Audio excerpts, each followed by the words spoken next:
Hello friends, class 10th. Once again I am here. I was telling you the chapter Nationalism in India. देशभक्ति की भावना, राष्ट्रवाद की भावना पढ़ाया जा रहा था. तो today I am telling the video 5 of this chapter. हमने ये पढ़ा कि किस तरीके से स्वराज के जो मायने थे सबके लिए अलग अलग थे. तो अवध में जिस तरह से इंडेंटेड लेबर्स के रूप में बाबा रामचंद्र काम कर चुके थे, अभी फिजी में वो काम करके आए थे. तो यहाँ पर बेगार के रूप में मर्चेंट्स के द्वारा, मनी लैंडर्स के द्वारा, लैंडलॉर्ड के द्वारा काम कराया जाता था, जिसको वो एबोलिशन चाहते थे. इस तरीके से जो ट्राइबल पीजेंट्स थे, जो आदिवासी किसान थे, इंटरप्ट किया जो महात्मा गांधी ने मैसेज दिया था. और जो आइडिया था स्वराज का, उसके जो तरीके थे अनदर वे, कुछ अन्य तरीके.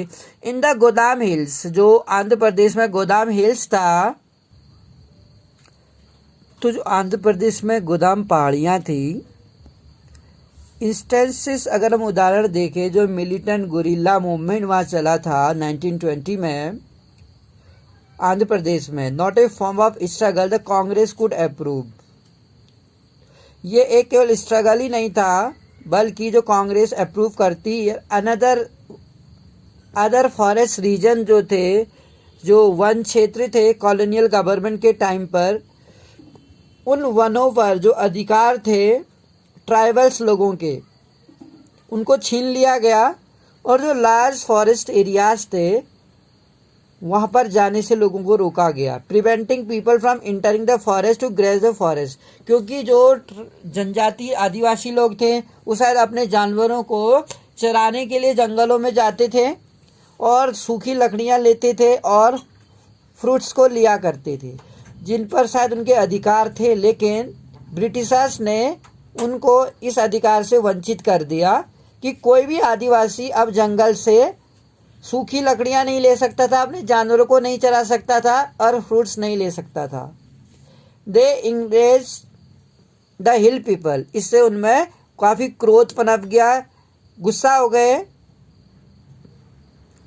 पहाड़ के लोग थे. Not only were their livelihood, न केवल उनकी आजीविका पर इसका असर पड़ा, बल्कि अफेक्टेड दे फेल्ट, उन्होंने ये महसूस किया कि जो उनके ट्रेडिशनल राइट्स थे, उनके कभी पुश्तैनी अधिकार थे वहाँ पर, उनसे उनको वंचित किया गया था. जहाँ पर कभी उनके पुरखे दादा परदादा लोग उन जंगलों पर अपना अधिकार रखते थे, अपने जानवरों को चराते थे, सूखी लकड़ियाँ लेते थे और फलों को लेते थे और हंटिंग भी करते थे. और ये जो पर्वत, नदियाँ, जंगल, ये सब इनके लिए ओपन प्लेस थे, जिस पर ब्रिटिशर्स ने अब पाबंदी लगा दी थी. When the government began forcing them, और जब गवर्नमेंट ने इनको फोर्स किया बेगार के लिए. बेगार हम पहले पढ़ चुके हैं, यानी काम करने के बदले no wages is given. Freely they were engage in the activities. All the people were engage in the work without any money. बिना पैसे के काम करते थे, चाहे वो रोड बनाने का काम हो या बिल्डिंग्स बनाने का. तो हिल पीपल, जो पहाड़ी लोग थे, उन्होंने रिवॉल्ट किया, विद्रोह किया. The person who came not to let them was interesting figure. और इस सभी में एक पर्सन जो एक हीरो बन के उभरा, हम कह सकते हैं, एक इंटरेस्टिंग फिगर था, उसका नाम था अल्लूरी सीताराम राजू. याद रखिएगा, ही वॉज वेरी करेजियस, काफ़ी साहसी था. उसने ये दावा किया कि he had a variety of special power. उसके पास कुछ विशेष प्रकार की शक्तियाँ थी, कुछ सुपर नेचुरल पावर थी, हम कह सकते हैं. He could make correct astrological, वो एक एस्ट्रोलॉजिकल प्रिडिक्शंस करते थे, यानी कि एस्ट्रोलॉजी मतलब ज्योतिषी गणना, ज्योतिष का ज्ञान था उन्हें. एंड हील पीपल, और लोगों को हील करते थे, यानी लोगों को देख रेख करते थे या उनको ठीक कर देते थे. And he could survive even blood shot. वो तो यहाँ तक कहते थे कि वो ब्रिटिशर्स की बुलेट का सामना भी हंसते हंसते कर सकते हैं. तो जहाँ पर उन्होंने अपने आप को एक डिवाइन एस्ट्रोलॉजर माना, चूँकि लोगों की एक खगोलीय जो गणना है, ज्योतिष गणना सही सही करते थे और लोगों को हील करते थे, देखभाल करते थे या उनको ठीक कर देते थे, और बुलेट का भी सामना कर सकते थे। वो उनको कैप्चर्ड किया गया, captivated by Raju the reveals proclaim that he was an incarnation of God. उन्होंने अपने आप को भगवान का अवतार कहा। उन्होंने कहा कि मैं एक भगवान का अवतार हूँ इस धरती पर। Raju talked of the greatness of Mahatma Gandhi. और जो अल्लूरी सीताराम राजू थे वो हमेशा से महात्मा गांधी के महानता के गुणगान किया करते थे, महात्मा गांधी की महानता के बारे में कहते थे। सेड ही वॉज इंस्पायर्ड, वो ऐसा कहते थे कि वो महात्मा गांधी के नॉन कॉपरेशन मूवमेंट से बहुत ज़्यादा इम्प्रेस थे। परसूडेड पीपल, और उन्होंने लोगों को खादी पहनने के लिए इनकरेज किया, परस्यूट किया, और उन्होंने गिव अप ड्रिंकिंग और अल्कोहल पीने को गिव अप छोड़ने को कहा।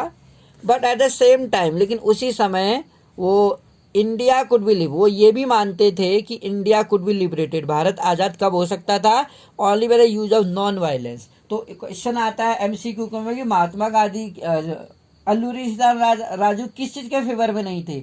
आइदर खादी के फेवर में नहीं थे, आइदर अल्कोहल गिव अप के फेवर में नहीं थे, और आइदर नॉन वायलेंस के फेवर में नहीं थे। तो राइट आंसर होगा गांधी जी के नॉन वायलेंस के फेवर में नहीं थे, कि उनका कहना था कि भारत तो ऐसे कभी आज़ाद हो ही नहीं पाएगा अगर हम सत्य और अहिंसा के बल पर चले, और ब्रिटिशर्स शायद अहिंसा को वो हमारी कमजोरी समझेंगे और भारत कभी भी आज़ाद नहीं हो पाएगा। तो ब्रिटिशर्स से लोहा लेने के लिए हिंसक बनना बहुत ज़रूरी था, उनको एक ईंट का जवाब पत्थर से देना बहुत ज़रूरी था।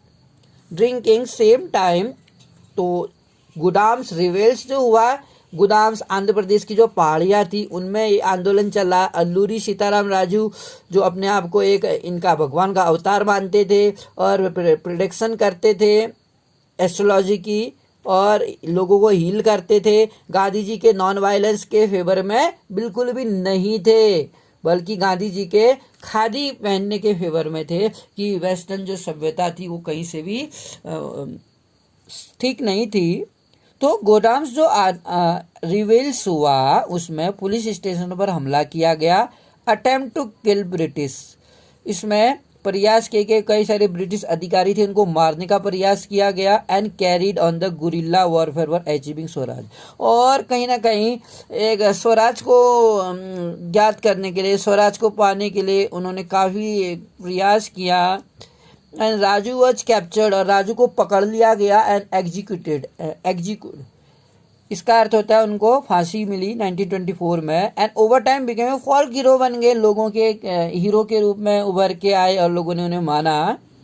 इसी तरह से अगर हम स्वराज की बात करें कि जो प्लांटेशंस था वहाँ पर चाय की खेती करते थे, प्लांटेशन चलता था, उनके लिए स्वराज के साथ मायने कुछ और ही होते। Workers too had their own understanding of Mahatma Gandhi, जो वर्कर्स थे काम करने वाले उनकी भी क्या थी, हैड देयर ओन अंडरस्टैंडिंग, उनकी भी अपनी एक समझ थी महात्मा गांधी के बारे में और स्वराज के बारे में। एक आसाम में जो प्लांटेशन चाय के बागानों में काम करते थे, पौधारोपण करते थे, उनके लिए स्वराज के शायद अलग मायने थे फॉर प्लांटेशन। जैसा मैंने आपको बताया, एक किसानों के लिए शायद स्वराज के मायने थे कि उनको अब जो भूमिहीन किसान हैं उनको भूमि दी जाएगी, क्योंकि महात्मा गांधी को वो एक एज ए इंस्पिरेशनल मानते थे। स्वराज आने का उन्हें बेसब्री से इंतजार था।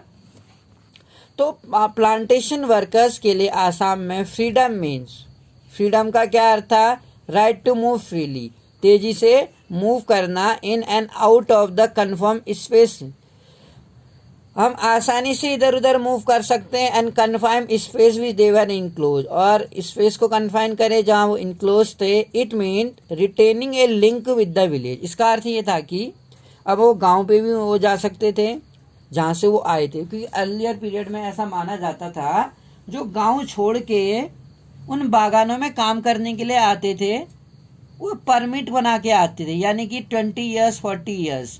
इन 20 ईयर्स के दौरान वो अपने पेरेंट्स या अपने फैमिली मेम्बर से मिलने का उन्हें अथॉरिटी नहीं थी, और उन्हें बेगार पे रखा जाता था, यानी कि नो मनी वॉज गिवन, पैसा नहीं दिया जाता था, केवल खाना उन्हें दिया जाता था, कपड़े दिए जाते थे। तो उनके लिए शायद स्वराज के मायने ये थे कि शायद वो अपने परिवार से अब मिल पाएंगे, क्योंकि वो कई सालों से अपने परिवार से मिलना उन्हें अलाउड नहीं था। Retaining link with villages from which they had come under the inland immigration, जो थे वो जो गांव से वहाँ इमिग्रेशन हुए थे, एक्ट 1859 में जो हुआ था, एक एक्ट पास किया था ब्रिटिशर्स ने, इमिग्रेशन एक्ट प्रवासी का। वो क्या था? Plantation worker were not permitted. Plantation worker जो थे, जो काम करते थे, मजदूर जो थे, उनको वो चाय के बागान को छोड़ने की परमिशन नहीं थी। वो नहीं छोड़ सकते थे उन बागानों को बिना परमिशन से। And in fact they were rarely given सच, और बहुत रेयर केसेस में अगर उनके फैमिली में कुछ ऐसी कंडीशंस हो जाती थी, तभी बहुत क्रिटिकल कंडीशन में उनको अथॉरिटी मिलती थी कि वो टी गार्डन को वहां से छोड़ सकते थे। अदरवाइज वो उन्हें टी गार्डन को छोड़ने की परमिशन नहीं थी। उन्होंने एक ऐसा कानून बनाया था। तो जब उन्होंने नॉन कॉपरेशन मूवमेंट 1920 में जो प्रपोजल पास हुआ था, 1921 से स्टार्ट हो गया, इस नॉन कॉपरेशन मूवमेंट के बारे में सुना, तो कई सारे जो वर्कर मजदूर जो लोग थे, डिफाई द अथॉरिटी, डिफाई कर दिया उन्होंने, मना कर दिया अथॉरिटीज का कहना मानने से, एंड लेफ्ट द प्लांटेशन, और उस प्लांटेशंस को छोड़ दिया और घर की ओर चल दिए। दे बिलीव्ड, उन्होंने शायद ये यकीन किया कि गांधी राज अब आएगा और हर किसी को जमीन दी जाएगी। Everyone would be given land in their own village, अपने ही गांव में उनकी जमीन होगी और वो आसानी से खेती कर पाएंगे। They however never reach their destination, कभी भी अपने लक्ष्य की ओर, जो अपने गांव में जाना था उनका लक्ष्य, और गांव में पहुंच के शायद उनके ये सपने थे कि उन्हें जमीन मिलेगी, ऐसा उन्होंने सपना देखा था, वो कभी भी अपने लक्ष्य को प्राप्त नहीं कर पाए। मतलब स्टैंडर्ड ऑन द वे, उन्हें पकड़ लिया गया बाय द रेलवेज के द्वारा, and steamer strike, they were caught by the police के द्वारा पकड़ा गया, ब्रूटली बिटन, और बड़ी निर्दयता से उनको मारा पीटा गया, क्योंकि वहां से भागना तो अलाउड था ही नहीं। The vision of this movement, और जो मूवमेंट का विजन था, वह not defined by the Congress के द्वारा, कांग्रेस प्रोग्राम के द्वारा उसको डिफाइन नहीं किया गया। दे इंटरप्टेड द टर्म स्वराज, उन्हें स्वराज के जो मायने, स्वराज अपना राज चलाना चाहते थे इस धरती पर, किसी एक आउटर कंट्री का कोई इंटरफेरेंस नहीं चाहते थे, अपनी आज़ादी चाहते थे। जो शायद बहुत सारे किसानों के पास अपनी ज़मीनें नहीं थी, या उन्हें बहुत ज़्यादा टैक्स दिया जाता था, या जो रिस्ट्रिक्शन लगा दिए गए थे, फॉरेस्ट के प्रोडक्ट वो नहीं ले सकते थे, इतने ज़्यादा ब्रूटिलिटी उन पर, नए नए नियम उन पर लगा दिए गए थे, जिसके कारण उनको बहुत ज़्यादा प्रॉब्लम फेस करना पड़ा था। तो स्वराज वो चाहते थे। And imagining it to be a time, वो ऐसे समय को कल्पना कर रहे थे, वेर ऑल सफरिंग, जहाँ सभी जो कष्ट हैं उनके, और ट्रॉल परेशानियां हैं, परेशानी और कष्ट, वर्ड बी ओवर, वो खत्म हो जाएंगी। येट व्हेन द ट्राइबल, जब जो ट्राइबल आदिवासी लोग चंद्र गांधी जी के नाम पर क्या किया उन्होंने, रेज्ड स्लोगन्स, उन्होंने एक नारा लगाना शुरू किया, डिमांडिंग स्वतंत्र भारत की, भारत को वो आज़ादी चाहते थे। भारत में कहीं ना कहीं उन्हें लगता था कि वो आज़ाद भारत में नहीं है, एक स्लेव, एक गुलामी सा जीवन व्यतीत कर रहे हैं, जहाँ उन्हें हम देख सकते थे बेगार के रूप में काम करना है, या फॉरेस्ट प्रोडक्ट्स के लिए रिस्ट्रिक्शन लगा देना है, टैक्स ज़्यादा देना पड़ता था उन्हें,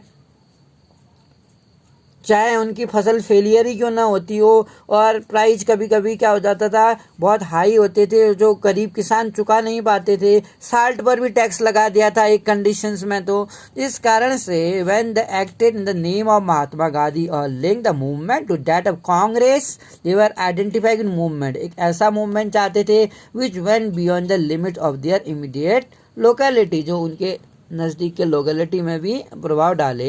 एक चोरी चोरा इंसिडेंट हुआ था, we will study in the next video. Thank you for listening में।